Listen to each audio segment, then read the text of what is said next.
All right, so I'm gonna show you how you can use AI to have it be your coach to take you to hundreds of millions or billions in revenue.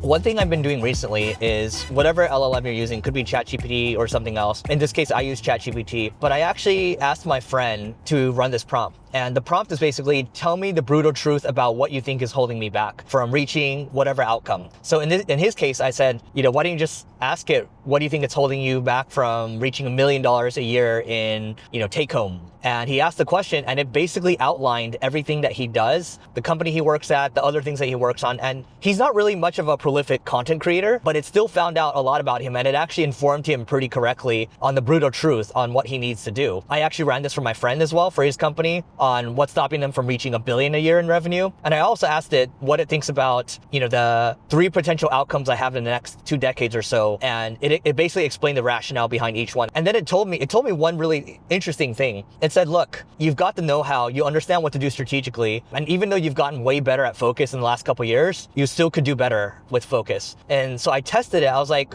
what do you think I work on right now? Because on the internet, there's so many things that I work on. And there's so many ventures that I've been involved with, right? And it said, Eric is working on Carrot ABM, single grain, marketing school, and leveling up, those are the only things I have right now. Before, I would have like 8 projects before. And so I was like, okay, that's pretty accurate. And I'm not saying you should take everything an AI gives you as gospel, because it's certainly missing a lot of context, and you would know a lot more about your life than an AI would, at least for right now. The key thing here is you're using it as a thought partner. You are using it as almost it's like you're sparring with it. You're going back and forth with it. You're running it through your thinking. You're running it through your psychology. I did ask, I said, okay, what's the number 1 project I should be focusing on right now? It said, arguably it's the SaaS. And I said, well, I'm looking at the agency as a tech-enabled services portion. And it's like, okay, still, even if that's the case, there's no shortage of strategy that comes from you. And obviously I create a lot of content, so it really has a much better understanding of me than like my friend, for example. And it says, the challenge for you is not necessarily strategy, because you're a lifelong learner. It's more on the execution side. So I was like, okay, well then we should focus on a CEO hire. And it's like, well, no, the CEO hire should be number 2, like a 9 out of 10. I was like, okay, what's the 10 out of 10? The 10 out of 10 is the chief of staff. And I'm like, okay, but I have already had a chief of staff, right? And we're shifting her into a more of a marketing role. And it said, well, no, you actually need an experienced chief of staff. More so, you need an enforcer. You need a ruthless enforcer.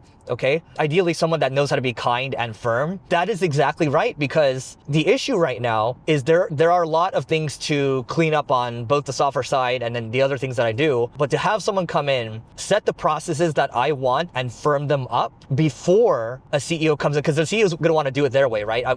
I just know myself enough where there's certain ways I want the company to run things. And my whole thing before, like if you watched maybe the video before this, was focused involvement. I've learned over my career that those 2 words, as long as I'm focused, as long as I'm involved, things are going to be good, but I can't be everywhere at once. And the way to think about this is when you look at, let's use Elon Musk, for example. You love him or hate him, he works on a lot of different things that are world changing. SpaceX, for example, the stuff he's doing with Doge is kind of nuts right now. He's turned X around. It's a profitable business. He's doubled the profit of X, or maybe tripled it. And, Starlink, what he's done there, Tesla, what he's done there. So he's done a lot. PayPal, he's helped with payments too, right? And Boring Company, the tunnels, that stuff's still around. So the way he does things is he'll look at the most important thing per company per week, and he'll just focus on that. And I'm actually, again, he has no shortage of strategy, right?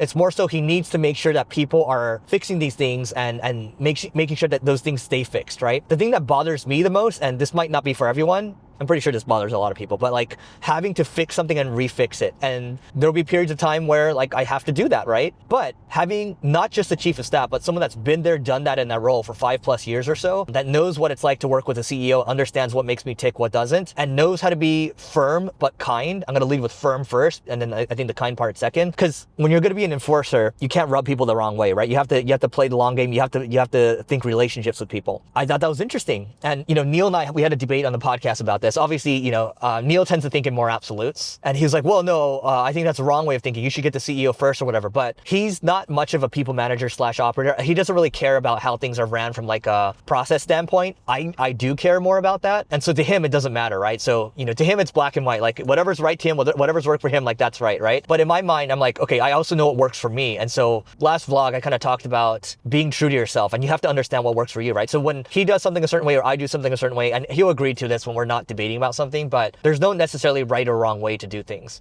So in this case, I'm like, yeah, chief of staff makes sense. I've just realized with these past GMs that I've had, certain things, when I set things up a certain way and I'll check in every now and then just to make sure the trains are still running on time, that's what works for me. And so what's going on for me right now, and by the way, I'm not going to say AI did this for me. And Neil's like, oh, I think Eric needs an intervention from AI because all he does is listen to AI, right? It's more so, no, when I read something, I'm looking for ideas, right? I'm looking for experience shares that might inform how I think about things. And when I'm working with an AI, it's almost like it's no different than me kind of just sparring with a thought partner. Then we'll come up with little, I don't know, little thought babies or whatever.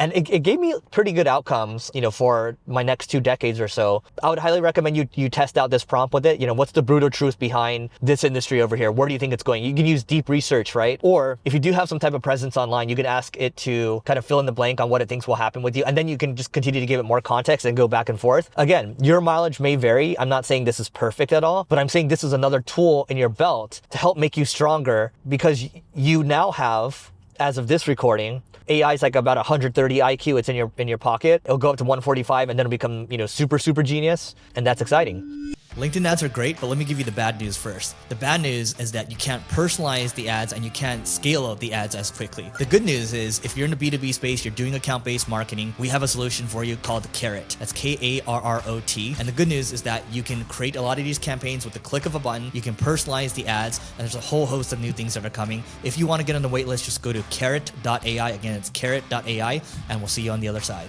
And by the way, like from a content creation standpoint, I do ask it when I go on social. There's one post asking for the brutal truth about humans in general. And that post, I put it up, it got 2.6 million views. Then I started asking more questions like, what's the brutal truth about, whether humans have high agency or not? Do most humans have it or not? And then it basically outlined why, and then gave me like 10 reasons. I basically made it into a carousel, and that post, I think got, 40, 50,000 views or so. So not bad. But I think humans want to see this stuff too. I think because you add the word brutal, it feels like it doesn't have to hold back, because sometimes it feels like it doesn't want to hurt a human being's feelings. So the more you can do that, maybe there's other words you can use, brutal honesty. I don't know what it is, right? And I think the premise of this whole entire thing is, how can you use AI in your pocket to help you make $100 million or $1 billion in revenue? It's a free business coach that will help you reach all your dreams just by asking it stuff like this. And then the other thing I'll leave with you is you can make it your assistant too. You can basically imagine you can take all of we use Gong as our sales intelligence tool. It's a call recorder that sits in our client calls, some of our internal team meetings and things like that. But what if you can have all those meetings automatically dumped into Google Drive, and then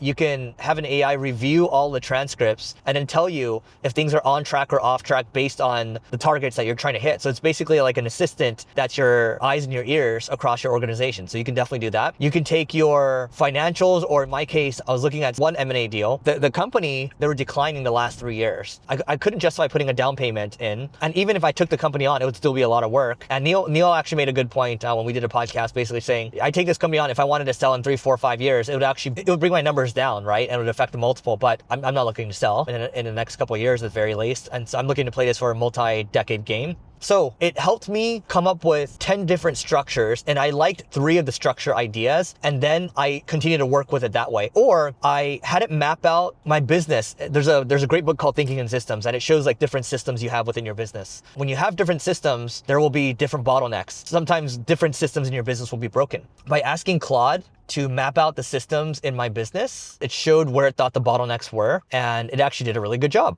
And it showed the things that were in red, which are like critical, or yellow, or things that are green, which are things that are going well. That's helpful for me, because if I can just upload my financials, and then if I have it constantly looking through all my meetings and showing where things are going well, things aren't going well, and then it can look at all our client reports to show how churn is going, how utilization rates are going, and all that type of stuff, how knowledge sharing is going throughout my client services and internal marketing team, you can quickly see at a very high level, answering the question, how are things going? Imagine if you had an app, you can pull it up every day and you just see how things are going. Okay, this area is red over here, yellow over here. Okay, do I need to check in with the team leader to see how things are going? Do I need to check in with the team leader to see how things are actually going? And sometimes you do need that, right? Because if you're not, let's say you're a founder in a business and you're not constantly spot checking things and you're not pushing the pace, someone needs to be doing that. And I talked about earlier, okay, it's like, sure, you can hire a chief of staff and everything, but still, nobody's going to push harder than the founders, because nobody's as incentivized as the founders are. Yeah, so let me know what you think in the comments in terms of what you're doing with AI to help it grow your business. I think the fact that we can all have a coach. Now, I remember I was paying my coach, it was basically $2,500 an hour. And don't get me wrong, world-class coach. He's worked with some of the best of the best. And I've learned a lot, but like a coach isn't going to be able to read 100 pages of financials or documents of your company. A coach isn't going to be able to scan through all of your calls, all your transcripts, and then daisy chain all the information together. A human just can't do that. But you can still have a human coach with an AI doing all this. And I think coaches are going to have to evolve in that way. But I just think the whole concept around small team, big businesses, we're seeing it happen right before our eyes. And I'm very excited about it. So catch you later.